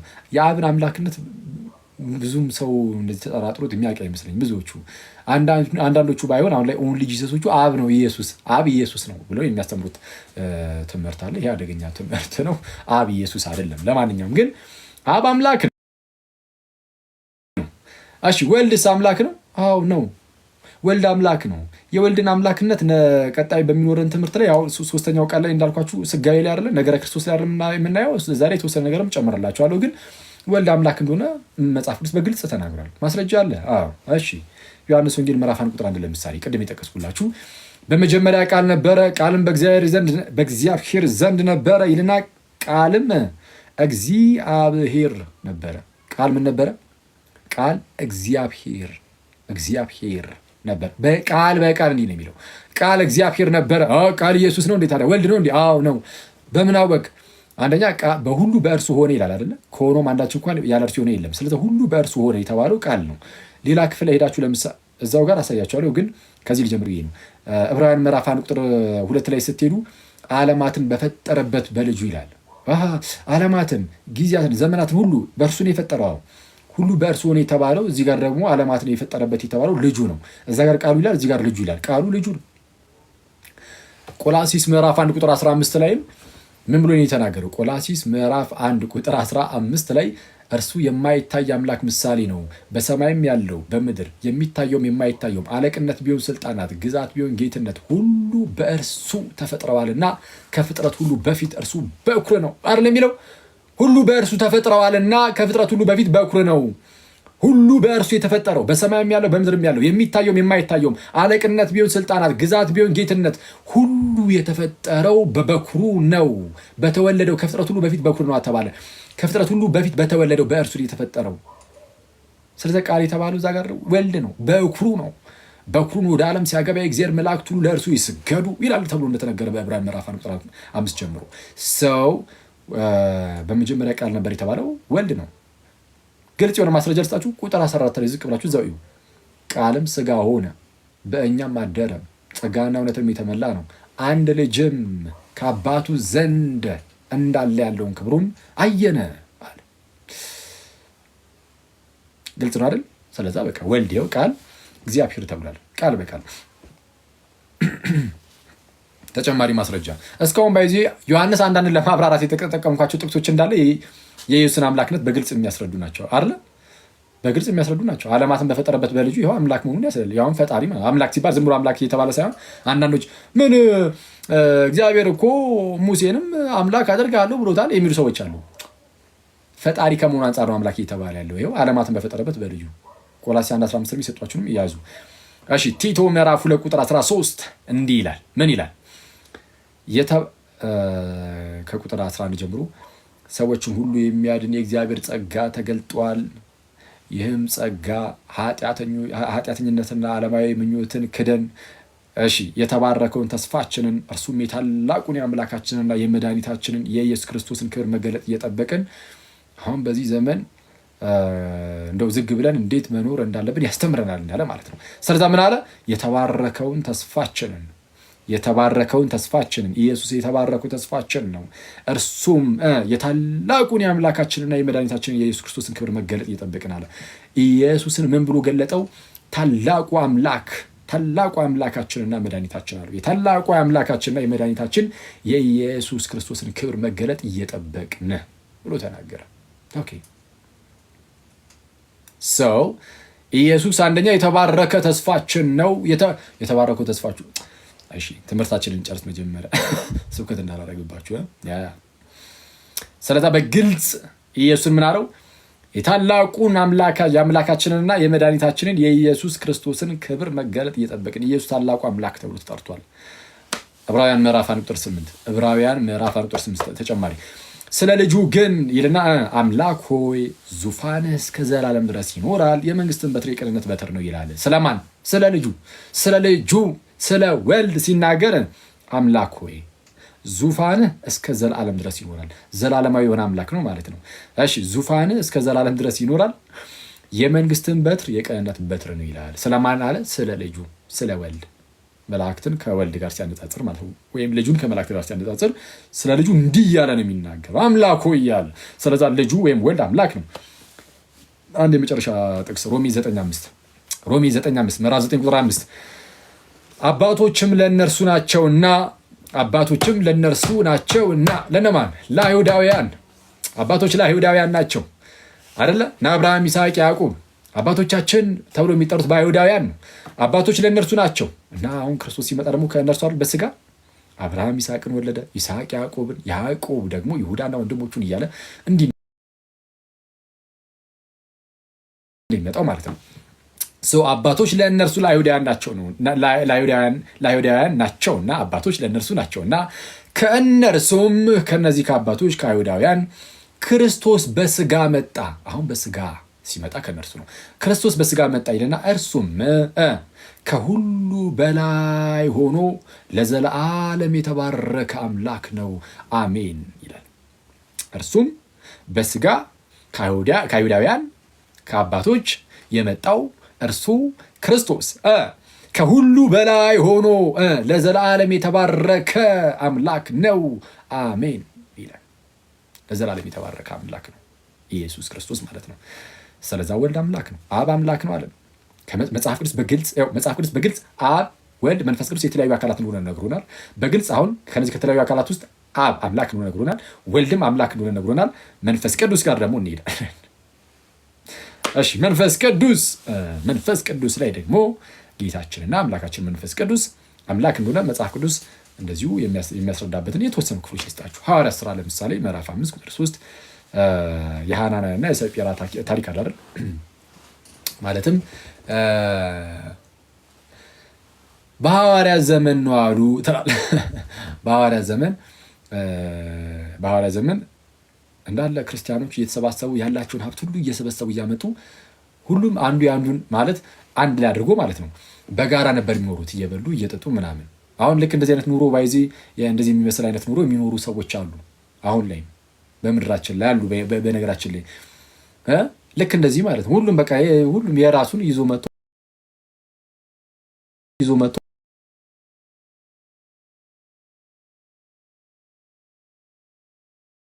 መጥቶ በቃ አንድ ላይ ልክ አለ። እንደዚህ አይነት አኗኗር አሁንም ልሂድ እንዳትሉ እንጂ ችግሩ ቪዛ ማን ይመጣላችኋል እንጂ አይዊሽ ቪዛ ብታገኙና ሄዳችሁ ብታዩ ጥሩ ነበረ። የቡራዩ ቪዛ ካገኛችሁ ቡራዩ ነው እንደዛ የሚኖረው ትላለህ። ቡራዩ አካባቢ አለ ባይዚ ቡራዩ አይደለም ግን ሰፈሩ እዛው ቡራዩ ነው። ጽርሐ ጽዮን የሚባል አለ። ጽርሐ ጽዮን የሚባል ማህበር ነገር ጽርሐ ጽዮን አለ። አይገርም? ምናልባት የማታውቁ ሰዎች ካላችሁ ጽርሐ ጽዮን እንደዛ ነው። ያን ሐዋርያቱ ይኖሩ እንደነበሩ አይነት ኑሮ የሚኖሩ ሰዎች ናቸው እዛ ያሉትና ጎብኟቸው። በነገራችን ላይ ጎብኟቸው ምናምን ማገዝ ያለባችሁ ነገሮች ካሉ የምትችሉት ነገር ካለ ምናምን የምትችሉ ሰዎችም አግዟቸው። እሺ እና እንደዛ በሚኖሩበት ሰዓት ያኔ ሐዋርያቱ እና ክርስቲያኖች እንደዛ በሚኖሩበት ጊዜ አንድ የሆኑ ባልና ሚስት ሸጡና መሬታቸውን ከዛ በኋላ ምንድነው ሰርቆ አስቀሩ። ማለት የራሳቸውን አይ ነው ግን እንደዚህ አይነት ውል ውስጥ ከገቡ በኋላ ማለት የሆነ በግልጽ ወይ እንደመናገር ደብቀው ሸፋፍነው አስቀርተው ጥቂት ብቻ አምጥተው በሐዋርያት እግር ስር አስቀመጡ እና ያኔ ቅዱስ ጴጥሮስ ተናገረው። ምን ብሎ ተናገረው? መንፈስ ቅዱስን ታታለልና ከመሬቱ ሽያጭ ታስቀር ዘንድ ሰይጣን በልብህ ስለምን መላ? ማንን ታታልልና? መንፈስ ቅዱስን ታታልልና ከመሬቱ ሽያጭ ታስቀር ዘንድ ሰይጣን በልብህ ስለምን መላ? ያታለለው ማን ነው የተባለው ጋይስ? መንፈስ ቅዱስን። ያታለለው የዋሸው ማን ነው? መንፈስ ቅዱስን። ከዛ ምን አለ እዛው ጋር? እግዚአብሔርን እንጂ ሰውን አላታለልክም አልዋሸህም አለው። መንፈስ ቅዱስን አታለል ካለውና መንፈስ ቅዱስ ሰው አይደለም እግዚአብሔር ነው። መንፈስ ቅዱስ እግዚአብሔር እንጂ ሰው አይደለም እኮ ነው። መንፈስ ቅዱስን ታታልልና ከመሬቱ ሽያጭ ታስቀር ዘንድ ሰይጣን ስለምን በልብህ መላ ይለውና እግዚአብሔርን እንጂ ሰውን አልዋሸህም አለው። የዛኑ ሰዓት ሞተ እና ቆንጂትም መጣች ሚስትየዋ እና ባላወቀ ሙድ የለም የሆነ ውሸቷን ይዛ ለክሰስ መጣ። እሷንም እዛው ገደላት መንፈስ ቅዱስ። እና በጣም አደገኛ ነው አይደል? እንደዚህ አይነት የፈጠረ እንደዚህ አይነት እርምጃ በአዲስ ኪዳን ልትሉ ትችላላችሁ። እና ሳይሆን ምንድነው መንፈስ ቅዱስ የማይታይ ነው። እና ሰዎች ገና ለገና መንፈስ ቅዱስ አይታየም ተባለና ማለት ወይ ልክ እንደ ጌታችን በስጋ ተገልጦ እንደዛ አልተባለም ምናምን የሚለው ታይቶ ብቻ ወይም ደግሞ ልክ እንደ አብ በስፋት አልተነገረም ተብሎ ቀለል አድርገው እንዳያዩት ቀጥታ መንፈስ ቅዱስ ምስክርነቱን ሲሰጥም ጭምር ነው በአደገኛ ቅጣት። ልክ ቅዱስ ቁርባን ላይ እንዳደረገው ቅዱስ ቁርባን እውነተኛ እንደሆነ ሲያሳይ የሚያቃልሉትን እንደገደላቸው በጣም ብዙ ህዝቦችን እግዚአብሔር ገደለ፣ ቅዱስ ቁርባንን ያናናቁትን ሰዎችን። ልክ እንደዚህ ሁሉ መንፈስ ቅዱስን ያታለሉትን እግዚአብሔር ገደላቸው፣ መንፈስ ቅዱስ ገደላቸው። ስለዛ ምን አለ? እግዚአብሔርን እንጂ ሰውን አልዋሸህም። ስለዛ መንፈስ ቅዱስ እግዚአብሔር እንጂ ሰው አይደለም። ያው መንፈስ ቅዱስ እግዚአብሔር ነው፣ አምላክ ነው። አንደኛ ቆሮንቶስ ምዕራፍ 3 ቁጥር 16 ላይ እንዲህ ይላል፣ የእግዚአብሔር ቤተ መቅደስ እንደሆናችሁ ይላል። ልክ የማን ቤተ መቅደስ? ተመልከቱ፣ የእግዚአብሔር ቤተ መቅደስ። የእግዚአብሔር ቤተ መቅደስ ናችሁ። ቤተ መቅደስነታችሁ ለእግዚአብሔር ነው ማለት በእናንተ የሚያድረው እግዚአብሔር ነው ማለት ነው። ሰው አያድርም፣ ሰው አይደለም፣ በእናንተ እግዚአብሔር ነው የሚያድረው። የእግዚአብሔር ቤተ መቅደስ እንደሆናችሁ ይልና የእግዚአብሔርን መንፈስ እንዲኖርባችሁ አታውቁምን ይላል። የእግዚአብሔር መንፈስ ይኖርባችኋል፣ ምክንያቱም የእግዚአብሔር ቤተ መቅደስ ናችሁ አለ። መንፈስ ቅዱስ ይኖርባችኋል፣ የእግዚአብሔር መንፈስ ይኖርባችኋል። የእግዚአብሔር መንፈስ ይኖርባችኋል። ለምን? የእግዚአብሔር ቤተ መቅደስ ስለሆናችሁ። የእግዚአብሔር ቤተ መቅደስ ስለሆናችሁ የእግዚአብሔር መንፈስ በእናንተ ይኖራል ማለት በእናንተ የሚኖረው እግዚአብሔር ነውና የእግዚአብሔር መንፈስን ከእግዚአብሔር ጋር ምንድነው ኢንተርቼንጀብሊ ሲጠቀመው ማለት ነው። እግዚአብሔር የሚለውን የእግዚአብሔር መንፈስ ከሚለው ጋር እያጣመረ ምንድነው ኢንተርቼንጀብሊ አንዱ በአንዱ እያቀያየረ ሲናገር እናየዋለን። የእግዚአብሔር መንፈስ እግዚአብሔር ስለሆነ ማለት ነው። ለዛ ነው በጣም በግልጽ አንደኛ ቆሮንቶስ እዛው 6 ምዕራፍ ቁጥር 20 ላይ ምን ይላል? ወይስ ስጋችሁ ከእግዚአብሔር የተቀበላችሁት በእናንተ የሚኖረው የመንፈስ ቅዱስ ቤተ መቅደስ እንደሆነ አታውቁም? ምን ይላል? የማን ቤተ መቅደስ? የመንፈስ ቅዱስ ቤተ መቅደስ። ከላይ ግን 3ኛው ምዕራፍ ላይ ምን ነበር ያለው? የእግዚአብሔር ቤተ መቅደስ። አሁን ደግሞ የመንፈስ ቅዱስ ቤተ መቅደስ። የማን ቤተ መቅደስ ነን? የመንፈስ ቅዱስ ነው፣ የእግዚአብሔር ነው የሚል ሰው ካለ መንፈስ ቅዱስ እኮ እግዚአብሔር ነው። የመንፈስ ቅዱስ ቤተ መቅደስ ናችሁ። መንፈስ ቅዱስ እግዚአብሔር ነው። ስለዚህ የእግዚአብሔር ቤተ መቅደስ ቢባል የመንፈስ ቅዱስ ቤተ መቅደስ ቢባል ምንም ለውጥ የለውም። ምክንያቱም መንፈስ ቅዱስ ምን ስለሆነ? እግዚአብሔር ስለሆነ። ስለዛ መጽሐፍ ቅዱሳችን አብ፣ ወልድ፣ መንፈስ ቅዱስ የተለያዩ አካላት እንደሆነ ነገረን። አብ አምላክ ነው አለን፣ ወልድ አምላክ ነው አለን፣ መንፈስ ቅዱስ አምላክ ነው አለን። እሺ 3 አማልክት ማለት ነው? አብ አምላክ ሆነ፣ ወልድ አምላክ ሆነ፣ መንፈስ ቅዱስ አምላክ ሆነ፣ 3 አማልክት ማለት ነው? አይደለም። ልክ ስነሳ እንደነገርኳችሁ አብ ብቸኛው አምላክ ነው። ስለዛ ወልድ ከአብ ስለሆነ የሚገኘው ሌላ አምላክነት የለም። የአብ አምላክነት የወልድም አምላክነት ነው። የአብ መለኮት የወልድ መለኮት ነው። መንፈስ ቅዱስም ከሌላ ቦታ የተገኘ እኮ አይደለም። ከራሱ ከአብ ከዘላለማዊው አብ የተገኘ ዘላለማዊ ነው። መንፈስ ቅዱስም በዘላለም ውስጥ ነው የሚገኙት። የሆነ ሰዓት ላይ ብቅ ያሉ አይደለም። ደግሞ መንፈስ ቅዱስ ከዘላለሙም ደግሞ ከአብ የሚወጣ ነው። ስለዛ የአብ አምላክነት የመንፈስ ቅዱስም አምላክነት ነው። የአብ መለኮት የወልድም የመንፈስ ቅዱስም መለኮት ነው። ስለዛ አንድ መለኮት ነው ያለውና አብ አምላክ ነው፣ ወልድ አምላክ ነው፣ መንፈስ ቅዱስ አምላክ ነው ሲባል እንደ አንድ አምላክነታቸው እንጂ የተለያዩ አማልክት ተብሎ አይደለም። ለዚህ ደግሞ መጽሐፍ ቅዱሳችን በግልጽ ምንም እንኳን አብንም አምላክ ቢል ወልድንም አምላክ ቢል መንፈስ ቅዱስንም አምላክ ቢል 3 የተለያዩ አማልክት የሉምና መጽሐፍ ቅዱሳችን በግልጽ አንድ አምላክ ብቻ እንዳለ ነግሮናል።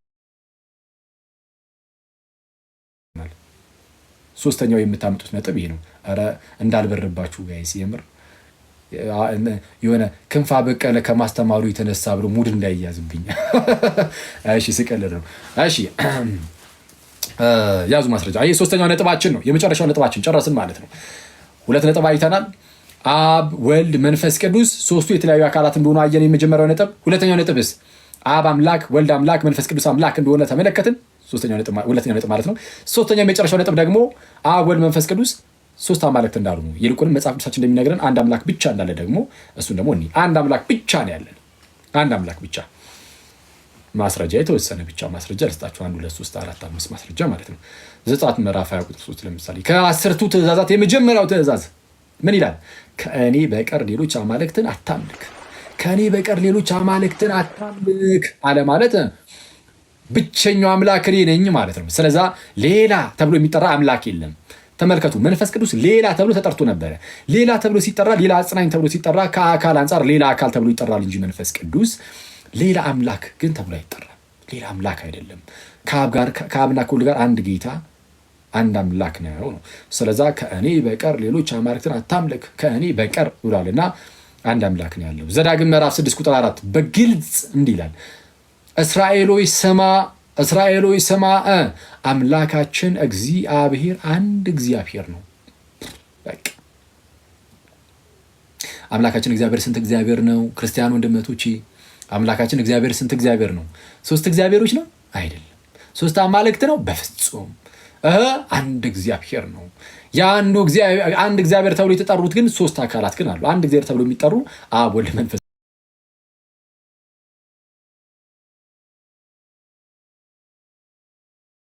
ቅዱስ ግን አሉ ነው የምንለው እንጂ 3 አማልክት አሉ አንልም። ኢሳይያስ ምዕራፍ 44 ቁጥር 6 ላይ እኔ ፊተኛ ነኝ፣ እኔም ኋለኛ ነኝ፣ ከእኔ በቀር ሌላም አምላክ የለም። ሌላ ተብሎ የሚጠራ አምላክ የለም። በቃ ሌላ ብለህ አምላክ አትልም። ሌላ አምላክ አይባልም። ሌላ የሚባል አምላክ ስለሌለ አንድ አምላክ ነው ያለው ነው። አሁንም እዛው ኢሳይያስ ምዕራፍ 45 ቁጥር 5 ላይ እኔ እግዚአብሔር ነኝ፣ ከእኔም ሌላ አምላክ የለም። አታውቅም፣ በቃ አታውቅም። ከእኔ በቀር ሌላ አምላክ። ወልድ ከአብ ሌላ አምላክ ይባላል አይባልም? ወልድ ከአብ ሌላ አምላክ አይባልም። መንፈስ ቅዱስ ከአብና ከወልድ ሌላ አምላክ ይባላል? በስመ አብ ከእኛ ይራቅ አይባልም። ወልድ ከአብ ጋር አንድ አምላክ፣ መንፈስ ቅዱስም ከአብና ከወልድ ጋር አንድ አምላክ፣ የተለያዩ አካላት እንጂ የተለያዩ አማልክት አይደሉም። ምክንያቱም በአብም በወልድም በመንፈስ ቅዱስም ያለው መለኮት አንድ መለኮት ነው። የአብ መለኮት እንጂ ሌላ ከአብ የተለየ ሌላ መለኮት የለም። ያዕቆብ ምዕራፍ 2 ቁጥር 19 ላይ ምን ይላል? እግዚአብሔር አንድ እንደሆነ አንተ ታምናለህ፣ መልካም ታደርጋለህ። እሺ፣ ሰይጣንም ደግሞ ያምናል ይንቀጠቀጥማል። እግዚአብሔር ስንት እንደሆነ አንድ እንደሆነ አንተ ታምናለህ፣ መልካም ታደርጋለህ። ሰይጣንም ደግሞ ያምናል። ይሄን ሰይጣን ሳይቀር ማለት ነው። ይንቀጠቀጥማል አለ። ስለዛ አንድ አምላክ ብቻ ነው ያለው። ስለዛ አብ፣ ወልድ፣ መንፈስ ቅዱስ አንድ አምላክ እንጂ 3 አማልክት አይደሉም ማለት ነው። ስለዛ በአጭሩ የሥላሴ ትምህርት ይህንን ይመስላል። አብ፣ ወልድ፣ መንፈስ ቅዱስ 3 የተለያዩ አካላት ናቸው። እነዚህ 3 የተለያዩ አካላት እያንዳንዳቸው አብም አምላክ ነው፣ ወልድም አምላክ ነው፣ መንፈስ ቅዱስም አምላክ ነው። ግን 3 የተለያዩ አማልክት ሳይሆኑ 3 አንድ አምላክ ናቸው ማለት 3 አካላት አንድ አምላክ ናቸው። እንደዛ ይበቃናል። ያው ባበላሽዎት ደግሞ እግዚአብሔር አምላክ በልባችሁ ላይ አስተካክሎ ይቅረጽላችሁ።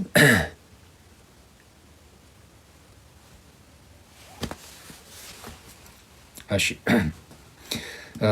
ገባችሁ ሰዎች? ተረዳችሁት? ነው በስሱ ነው አክቹዋሊ እየተማማረን ያለ ነው። ያው ሊሆን ስለማይችል ማለት ነው። አይ ጌታ ስም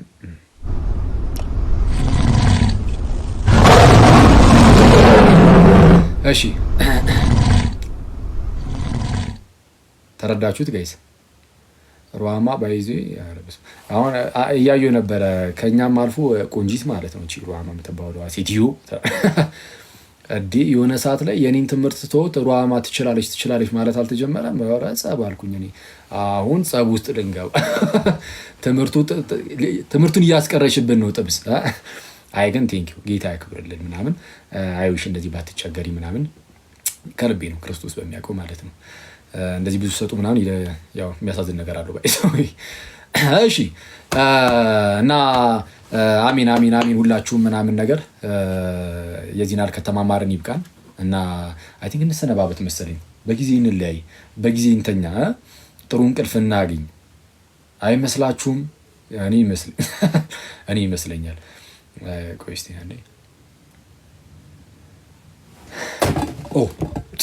ኧረ ተረጋጉ። ጥላችሁት ነበር ሪንግ ላይቱን። እሺ